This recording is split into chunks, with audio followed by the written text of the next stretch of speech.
All right, for today's video review, we're going to be taking a look at Transformers Legacy Buzzsaw. Yeah, this is a pretty cool looking figure here.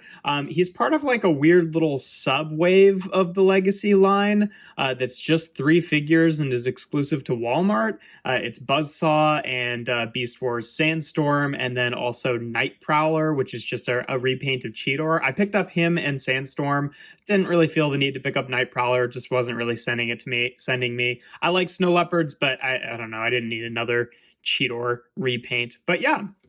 Here we have Buzzsaw, who's a very welcome addition to the collection, the original Waspinator repaint from the original Beast Wars toy line. And what's cool about him is he's another one of those that is using basically the alternate head sculpt from the original Beast Wars toy line, because a lot of the original Beast Wars figures had mutant masks. So they'd have their regular robot head, and then they'd also have their mutant masks. And for those characters that showed up in the show, they kind of picked one or the other. In the case of Waspinator, his show head sculpt was very much based on his mutant head, and then Buzzsaw, his head sculpt is much more based on the original like robot mode head from the original toy. So that's very cool to get another one of those. But yeah, he looks really nice in his little wasp mode here. It's pretty similar to Waspinator, obviously different color scheme going on. He's got much more like, well, I say much more, somewhat more realistic colors in that, he's actually got some yellows, whereas the Waspinator was mostly green. He's got black wings here, and it's kind of a strange choice because like with Waspinator, I sort of understood why his wings were purple, because they did the gang molding for all the clear plastic sections, like the eyes and the wings and the robot mode light piping in clear purple, right? So it's like, okay, sure, the wings are purple. I wouldn't have made that choice, but it looks fine enough, right? With him, it's not actually the case that all those parts are gang molded in this clear black or clear green. They're actually gang molded in a pure, just clear plastic. And then the eye, in the case of the eyes here, they have like a tinting on them that makes them green. So it's like paintwork, basically. And that's also the case with the wings, where they've decided to tint them this black color. And I'm not really sure why, because I personally think it would have just looked much better if they just left it clear.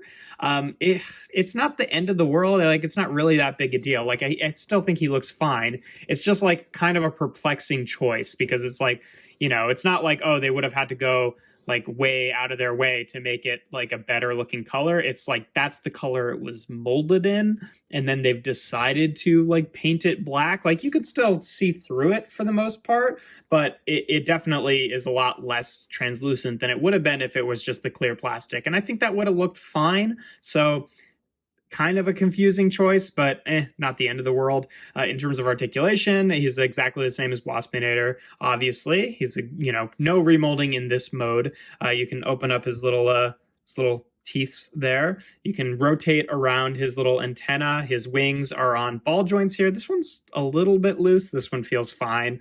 The legs here, the front legs are on this swivel right up here. Again, a little bit looser than before, but fine enough. And then the back legs here are connected, and they're also on a little swivel joint there. So decent, I guess, wasp mode articulation. I don't know how much you were really expecting, but I think he looks pretty good in wasp mode. I'm just like a little bit confused as to why they would make that choice, because like even on the back of the packaging, he's got clear plastic wings and it just looks better. So it's yeah, I don't know, weird choice, but whatever. In terms of size comparisons, get him standing there.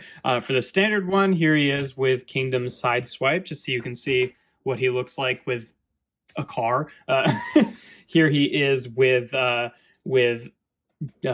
is he? Kingdom. Yes, Kingdom Waspinator. Forgot the word there for a sec. So you can see, the different color scheme there. Obviously, Waspinator is much more based on his show colors with the green and everything. Well, I guess the toy was like that too. They're based on the colors of their original toys. But yeah, I think they look pretty good together. And then I don't have an original Buzzsaw, but I do have an original Fox Kids repaint of Waspinator, who always in my collection was kind of the stand-in for Buzzsaw, because I had other Waspinator figures that were more accurate to this color scheme.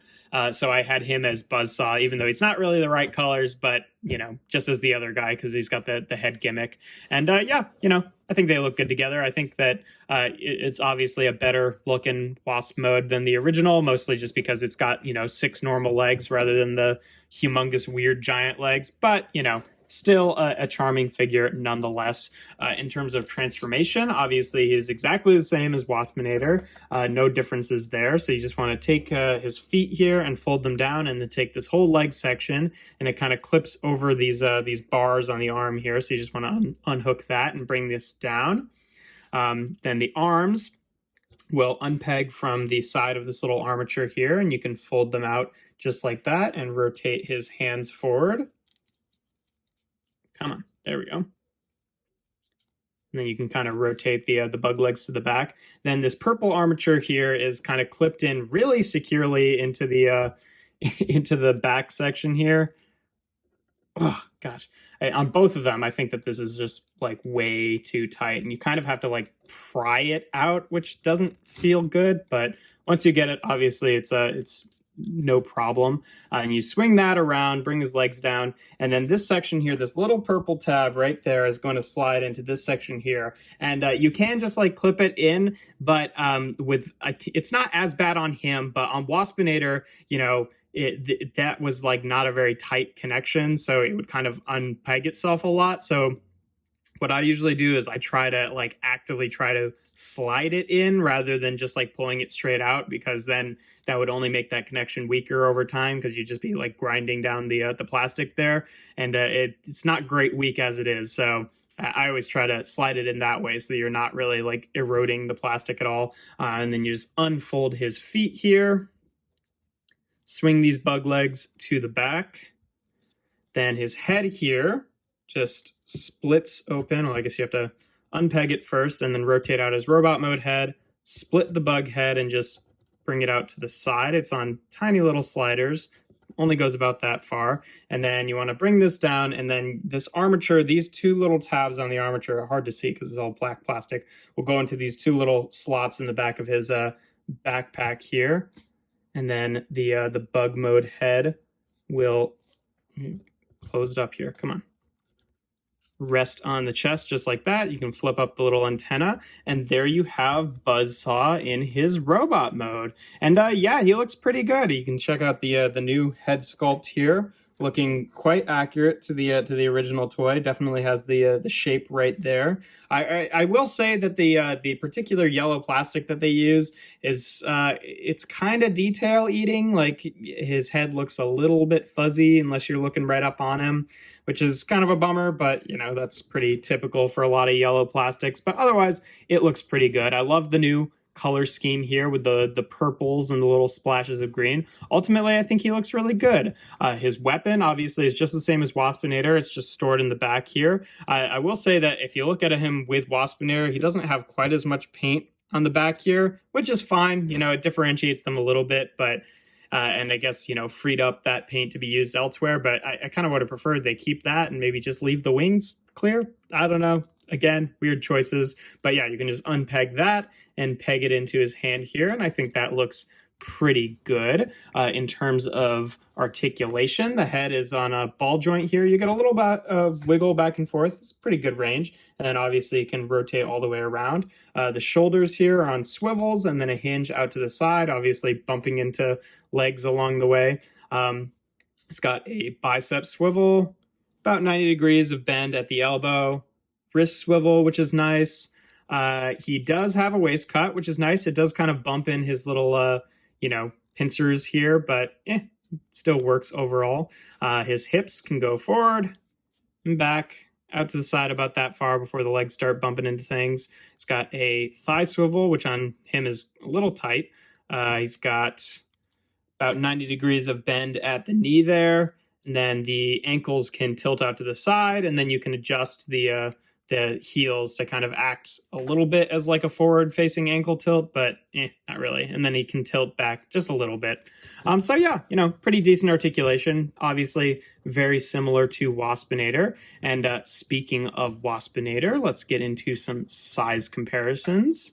Here he is again with Kingdom Sideswipe, just for that standard size comparison. So you can see, maybe a little bit short for an average size deluxe, but not too bad. Here he is again with Kingdom Waspinator, just so you can see what he looks like with his mold mate here. You can see the difference in the head sculpts there. Obviously, very different aesthetics. He's the mutant mask. He's the regular robot mode head, but I think they look pretty good together. And then here he is again with the Fox Kids repaint of the original Waspinator, just so you can see what they look like together. So you can definitely see with the robot mode head displayed here how the head sculpt looks, and I think that it's a pretty good representation. They decided to give him like slightly more kind of like organic detailing here, whereas this one was like much more like flat robot-y panels, but I think it looks pretty good in terms of adding a little bit of extra detail there. But yeah, he's a pretty good figure overall. The only thing that I really have a problem with is just like the weird sort of choice of the wings, and even that's not a big deal. It's just sort of like, why? Like, it would have looked better if it was clear, but it's not really that big a deal either way. You know, I really enjoy getting some new representations of non-show characters from Beast Wars, so I hope we get some more of them. Obviously, you know, he's one of the easier ones to do because like he's just a straight up repaint of an existing figure. We haven't gotten any like new molds that are completely just non-show characters. It's all been, you know, new versions of the show characters, which is fine. You know, that's great. I'm happy to see new versions of those guys, but it would be pretty exciting to get a few more guys like this that are just new versions of characters that weren't in the show. But yeah, that's pretty much all there is to him. It's a nice looking figure. I like the color scheme, and yeah, I think it works pretty well. If you enjoy my videos, make sure to leave a like and consider subscribing. I do reviews every Tuesday, Thursday, and Sunday. And without further ado, here we have Transformers Legacy Deluxe Class Buzzsaw.